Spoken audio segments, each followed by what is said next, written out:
So, als wir das letzte Mal hier über die Flächen gegangen sind mit Lisi, die lässt sich entschuldigen, die hat im Büro sehr, sehr viel zu tun, sahen die Flächen noch gar nicht so gut aus, wie sie jetzt aussehen. Wir haben 22 Tage nach der letzten AKF und das sieht inzwischen sehr, sehr gut aus. Wir sind hier auf dem Leindotter, der hat sich ganz gut entwickelt, was man sieht hier vorne, ein bisschen weniger. Also da, wo wir wirklich mehr Bodenbearbeitung durch Umdrehen haben oder so, sieht es auch ein bisschen schlechter aus. Wir haben auch ein bisschen Altverunkrautung drin, da gerade in dem Bereich so, Ende Vorgewende. Das ist einfach letztes Jahr geschuldet, das ist immer da, wo meine Spritze einschaltet. Und meine Spritze hat anscheinend im ersten Moment zu wenig Druck, sodass ich da mehr Altverunkrautung habe. Aber das sehe ich im zweiten Jahr jetzt schon häufiger. Da muss ich mal gucken, woran es liegt. So, wir gucken uns mal hier den Senf an. Auch der Senf hat sich ja ganz gut entwickelt inzwischen. Aber auch hier sieht man, na gut, hier habe ich, glaube ich, zu wenig gedrillt auf der Ecke. Wir hatten 16 mm Niederschlag am Dienstag, Montag oder Dienstag. Und ja, was soll ich euch sagen? Der war wirklich bitter nötig. Das hat auf allen Ecken gefehlt. Gut, wenn wir mal hier das Vorgewende weglassen, dann sieht das ab hier relativ gut aus. Ja, wir haben hier noch ein bisschen Kamille, ein bisschen Hirtentäschel und dann war es das auch. Aber auch nur hier komischerweise auf der Kante. Ah, die kann ich mir auch nicht so richtig erklären. Ansonsten, der Senf sieht gut aus, der könnte ein bisschen dicker stehen, gerade hier so, der könnte größere Einzelpflanzen haben. Aber wir wollen nicht wählerisch sein. Es war erst sehr kalt und nass. Und jetzt wird es ein bisschen besser. Man sieht natürlich auch hier ein bisschen was vom Erdfloh. Und auch hier hängt der Rapsglanzkäfer in der Knospe. Ursprünglich wollte ich eigentlich hier gar nichts machen. Ich habe auch gehofft, weil überall blüht noch der Raps so ein bisschen zu Ende. Aber hier sind schon super viele Knospen weggefressen. Aber wie viel haben wir hier? 1, 2, 3, 4, 5, 6, 7. 7 haben wir jetzt hier. 7 Rapsglanzkäfer. Da muss man ein bisschen aufpassen. Beim Senf, der teilt sich im Groben dieselben Krankheiten und insektischen Schaderreger, Schadinsekten wie der Raps. Von daher, da muss man auch ein bisschen aufpassen. Sieht gut aus, hat sich sehr gut verwachsen über die letzten Tage, 2, 3 Wochen. Das ist der Bereich. Ich vermute, das ist im Überlappungsbereich mit meiner Spritze vom letzten Jahr. Nervt mich ein bisschen ab. Generell habe ich das Gefühl, dass meine Spritze dann eine gute... Also ich glaube immer, wenn die sich ein- und ausschaltet oder die Teilbreiten schaltet, dann habe ich das Gefühl, dass der Druck nicht perfekt stimmt. So, und was man hier auch sieht, ja, hier ist natürlich der Leindotter, ist schon ein bisschen weniger hier. Das finde ich ein bisschen schade. Ich habe auch festgestellt, auch selbst Scheibenecke und einmal Tigerdrill ist auch für mein Boot schon wieder zu viel Bodenbearbeitung. Gerade diese feinen Sämereien, das funktioniert nicht. Also wirklich muss ich euch sagen, so wie es ist. Es funktioniert in allen Bereichen einfach besser, wo ich ohne den Grubber gearbeitet habe und nur gedrillt habe. Gleichmäßigeres, abgesetztes Saatbett. Der Boden liegt einfach kompakter und man hat einen besseren Feldauf. Ja, also da muss ich definitiv dran arbeiten. Das ist ein Punkt, der mir nicht so richtig gefällt, wie man ja hier sieht. Seht ihr das? Das ist so viele Bereiche, wo es einfach nicht gut kommt. Und da muss ich bei der Tigerdrill dran arbeiten. Bei den guten Keimern wie ein Getreide oder so ist das egal. Getreide kommt immer ganz gut. Ja, da gibt es schon Unterschiede im minimalen Bereich, aber nicht sowas. Und genau das ist der Bereich hier, die ersten Meter mit der Spritze. Und das alles aus dem letzten Jahr, die Altverunkrautung, die ich ja noch nicht bekämpft habe. Also ich habe hier kein Totalherbizid angewandt. Und das ist auch nur dieser Bereich, also hauptsächlich hier und ab da, wo nachher das Maisstroh war und nichts mehr. Ich werde mir meiner sicherheitshalber noch einen GoPro-Akku mitnehmen und dann sehen wir weiter. So, einfaches Beispiel. Da habe ich mit dem Grubber gearbeitet und hier, weil der Boden schon so durchgefahren war, habe ich nur gedrillt. Aber seht ihr den Unterschied? Das ist optisch deutlich besser als da vorne, wo ich das mit Grubber gearbeitet habe. Also da werde ich nächstes Jahr mir noch was überlegen. Da bin ich noch überhaupt nicht zufrieden mit diesen feinen Sämereien, mit der Anlagegenauigkeit, mit dem Feldaufgang. Hier sind ein paar Kamillen drin. Ehrlich gesagt werden wir hier mal gucken, wann Lisi mal Bock hat. Dann gehen wir hier mal zu Fuß durch und ziehen die mal raus, bevor das richtige Bäume werden. Ein paar Senfpflanzen ziehen wir dann gleich mit. Ist natürlich ein bisschen Arbeit bei der Fläche. Das sind 5 Hektar. Aber es ist hauptsächlich hier am Vorgewändebereich, dahinter ist eher sauber. Hier habe ich anscheinend den Senf abgedreht. Da kann ich mich, um ehrlich gesagt, nicht dran erinnern, dass ich das hier gemacht habe. Oder irgendwie gedreht oder sowas. Eigentlich habe ich da vorne auf den Senf gewechselt und habe darauf geachtet, dass wir die Maschine auf der alten Fläche leer gemacht haben. Aber vielleicht bin ich hierher gekommen, habe hier ausgeklappt und hier das Gebläse angemacht. Ich glaube, das war's. Also da muss man auch tierisch aufpassen. So, wir haben Sonnenblumen. Die sind aus dem letzten Jahr. Die hat nur noch einen Mähdrescher drin. So wegziehen, wenn es soweit ist. Also da hat uns so. Dann müssen wir zum nächsten Jahr mal gucken. Da brauchen wir so eine bisschen optimieren. Auch hier ein Raps noch ein alter. Alles im All muss man sagen, steht gut, steht zu dünn, aber steht ganz okay. Da war der Leindotter schon letztes Jahr besser. So mit der Ultrill hat das ganz gut geklappt. War das so ein Punkt, der mir schon öfter aufgefallen ist mit der Tigerdrill. Ich glaube, da ist das Saatbett einfach nicht abgesetzt für diese feinen kleinen Keimer. So, wir kommen jetzt zum Mohn. Und der steht, das ist ja der sensibelste Keimer. So, und der steht aber überraschend gut. Also der steht ja wirklich gut. Ja, also der steht homogen, seht ihr? Könnte vielleicht hier und da ein bisschen dichter stehen. Wahrscheinlich so. Bin noch kein Mohnexperte. Aber das steht gut. Also gefällt mir.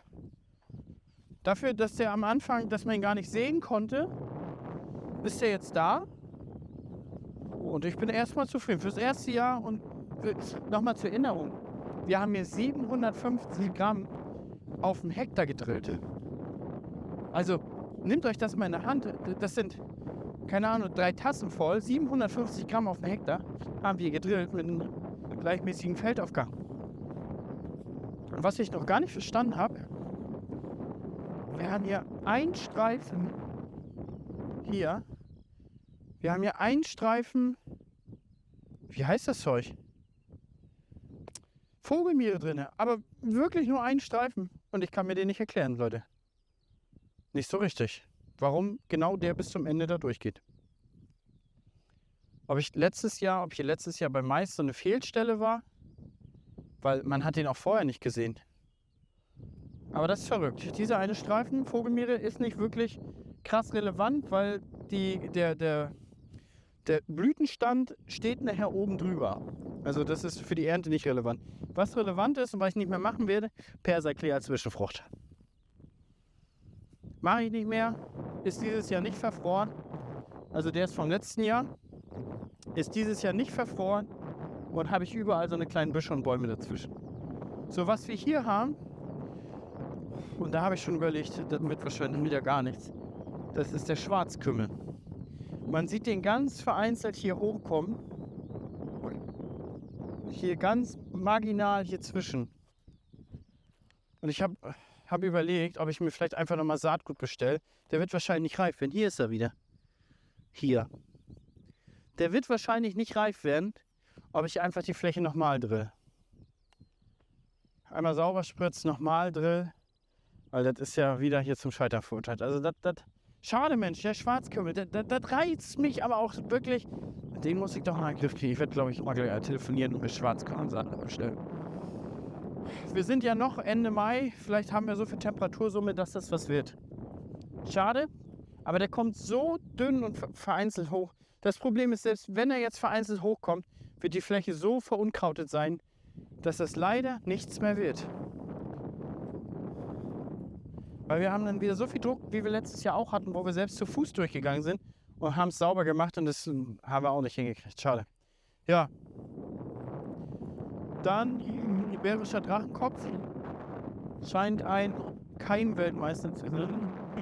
Das Zeug hat ja einen Feldaufgang, das ist ja der Wahnsinn.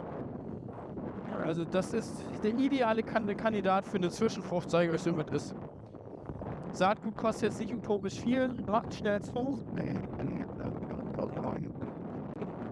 Ist schnell sauber, hat eine sehr, sehr gute drückende Wirkung. Einige Pflanzen haben eine keimhemmende Wirkung Kräutern gegenüber. Und das scheint hier so eine Pflanze zu sein. Weil wir hier zum Beispiel sehen, wie wenig Melde wir hier zwischen haben. Hier, wenn denn mal hier, wo eine Fläche frei ist. Aber wenn wir hier zwischen gucken, ist kaum Melde da. Da scheint er eine Wirkung zu haben. Aber wirklich, also wirklich krass. Hier ist wieder frei. Da ist eine Melde. Da kommt eine kleine da. Und wenn wir hier neben gucken, komplett sauber. Das heißt, wir haben anscheinend hier eine Pflanze. Da, hier ist wieder ein bisschen Platz. Melde. Wir haben eine Pflanze, die anscheinend die Melde gar nicht mag. Die mögen sich nicht. So. Ja, selbes Problem hier. Beim Öllein. Vielleicht war es dem ein bisschen zu kalt, aber es scheint ein bisschen was mit der Anlage zu tun zu haben. Ähnliches Problem. Also ähnlicher Fall, Leute. Und da vorne gucken wir. Hier. Da habe ich nur gedrillt ohne den Kobber. Ich habe es einfach nur so rübergezogen. Und es sieht schon anders aus. Klar, der ist schlechter, also der ist schlechter Feldaufgang, keine Frage. Aber besser. Und da, wo ich gegrubbert habe, und ich mag mich doch dran erinnern, und das ist mir aber leider zu spät eingefallen. Ich habe euch doch letztes Jahr in der AKF gezeigt, dass ich eine Stelle mit der Drillmaschine doppelt durchgefahren bin. Erinnert ihr euch? Da hatten wir den Hanf angeguckt und da sind wir über den Lein gegangen. Und da bin ich eine Stelle doppelt durchgefahren. Und voilà, da war schlechterer Feldaufgang, so viel Bodenbearbeitung. Da habe ich euch das noch gezeigt. Und habe gesagt, guck mal hier, da habe ich doppelt, das ist zu viel Bodenbearbeitung. Und genau den Fehler habe ich nochmal gemacht. Vor allem mit der Tigerdrill denkt man vielleicht weniger, ist ja nur ein Arbeitsgang. Aber anscheinend viel, viel intensiver. Was sagt uns das? Können wir auch direkt satt machen. Also, bei aller Liebe, aber das kriegen wir mit Direktsaat deutlich besser hin ins Feldaufgang. Ich glaube, den drill ich auch nochmal. Ist zwar schon spät. Ich habe gedacht, das verwechselt sich noch ein bisschen. Aber den drillen wir noch nach. So, was wollte ich mir bestellen? Schwarzkümmel. Die müssen wir auch noch wegsammeln. Schwarzkümmel und Lein drillen wir nochmal. So, haben wir hier Färberdistel. Das ist eine solide Pflanze, keine Frage. Vogelmiere ist auch so. Dieses Jahr ist wieder ein sehr starkes Vogelmierenjahr. Sehen wir überall, sind wir auch auf den Maisflächen. Kann aber auch im Allgemeinen der Feldaufgang. Dieses Jahr muss ich sagen, bin ich ein bisschen unzufrieden in allerlei Hinsicht. Das sah letztes Jahr deutlich besser aus mit dem Grill und ich bin mir ziemlich sicher, das liegt an der Ablagegenauigkeit der Saat. Gerade wenn man hier guckt, die ersten Meter, und dann wird es so ein bisschen besser. Entweder ist da flacher reingekommen oder tiefer reingekommen. Und als letztes zeige ich euch den Hanf. Ja, verrückterweise, den hat Detlef gedrillt in der Woche, wo wir weg waren, auf Freitag. Ich war auf dem Montag hier, letzte Woche Montag war ich hier und da hat er schon rausgekommen. Deshalb haben wir da vorne so ein bisschen auch noch ein bisschen Alpha-Unkrautung drin. Deswegen haben wir da nichts wegspritzen können. Aber alles in allem, ich weiß nicht, ob die Saat zu tief gekommen ist.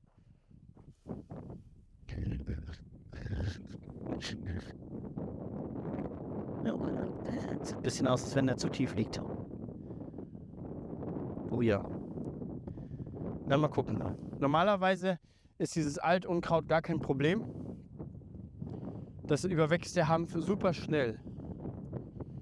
Aber das könnte ein bisschen besser aussehen. Da hatten wir letztes Jahr besseren Feldaufgang. Also da muss ich definitiv haben. Das ist nicht zufriedenstellend. Klar, für die Öle und so ist es da. Aber hier, irgendwann muss man mit Sonderkulturen ja auch ein bisschen Geld erwirtschaften, oder? Man kann das ja nicht nur als Liebhaberei betreiben. Schon gar nicht in einem Ausmaß von 30 Hektar. Wir gucken mal, was wird. Schauen wir mal, was wird. Und ja, ansonsten, wie schnell der wächst, ist unfassbar. Also 4-5 Tage, dann ist der draußen. Wahnsinn. Ja, aber da hinten muss ich noch was machen. Hier nebenan Luzerne gedrillt. Hat sich inzwischen auch ganz gut. Und ja, es täuscht ein bisschen. Guck mal, ich habe gedacht, das ist alles Luzerne. Aber das ist sehr, sehr viel Melde bei. Hier ist ein bisschen Luzerne zwischen, sehr viel Melde. Mein Nachbarbetrieb. Aber sonst im Feldaufgang sieht es sehr homogen aus, aber täuscht ein bisschen. Jo, also soweit. Ich werde mir gleich nochmal Schwarzkümmel bestellen. Muss das einfach besser machen. Muss das besser hinkriegen, definitiv. Mein Gott. Und dann drill ich das einfach noch. Entweder wird's was oder wird nichts. So. Mit dem Leinen ist ja auch leider zu wenig Pflanzen, die da stehen. Das wird auch dann stark verunkraut, weil es einfach zu wenig Pflanzen sind. Ist ja alles offen. Es ist, ich sag mal, wieder diesen Impuls für die Cam. Jo, aber von daher erstmal habt ihr die gesehen, die Sonderkultur, die haben sich gemacht. Die sehen inzwischen deutlich besser und anders aus. Aber nicht zufriedenstellend. Also, es sieht eigentlich alles gut aus, bis auf, naja gut, nicht. Es sieht alles okay aus, bis auf Leinen und Schwarzkümmel. Gut, von daher Leute, vielen Dank für die Sonderkulturen AKF. In der nächsten gucken wir nochmal uns die Erbsen und den Raps an. Und dann hoffen wir mal, dass Lisa auch wieder dabei. Ja, was ein krasser Unterschied, ne? Hier am Vorgewende nur gedrillt. Und dahinter nicht. Dahinter mit Tiger. Mit Cobra. Von daher, Leute, vielen Dank. Wir hören und sehen uns in der nächsten Folge wieder. Und ja, wahrscheinlich gibt es dann wieder einen Vlog und dann fangen wir an mit dem ersten Schnitt. Bis dahin, Leute. Ciao, ciao.